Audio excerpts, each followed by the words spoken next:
Bonjour chers amis, à vous qui êtes plutôt habitués à me voir dans le décor des studios de notre maison diocésaine, vous pouvez être surpris aujourd'hui de me voir dans un tel environnement.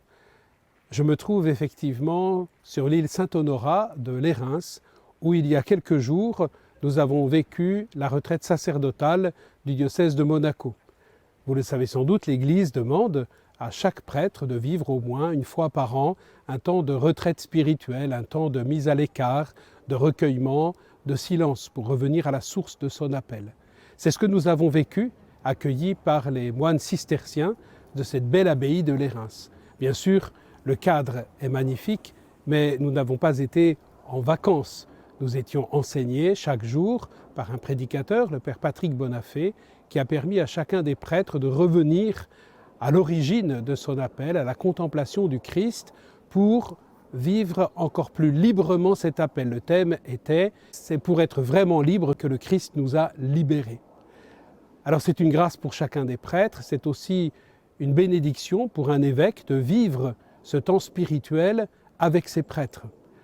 Je n'ai pas donné d'enseignement particulier, j'ai présidé juste une célébration eucharistique. Je me suis laissé conduire comme les prêtres par les enseignements de notre prédicateur dans les temps de silence, les temps de prière, les temps de célébration avec la communauté monastique. C'est donc aussi un temps pour votre évêque, un temps nécessaire pour reprendre souffle, pour retrouver l'énergie, la force, la joie, l'enthousiasme dont il a besoin, ainsi que les prêtres pour vous servir. Vous savez que les prêtres et l'Église en général ont été beaucoup atteints par ce qui s'est passé récemment dans l'Église de France et qui nous affecte bien évidemment très profondément.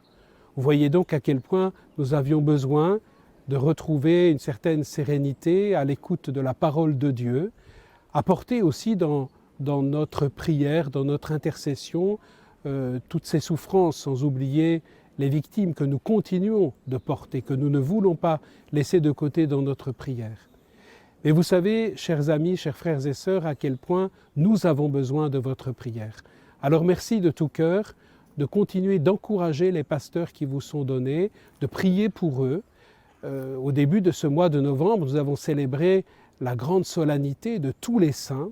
Eh bien, n'oublions jamais que nous sommes responsables de la sainteté des uns et des autres, que nous sommes ensemble dans cette belle aventure de la foi, que nous sommes invités à nous faire grandir en charité, en disponibilité à l'œuvre de l'Esprit Saint, que nous sommes responsables les uns des autres.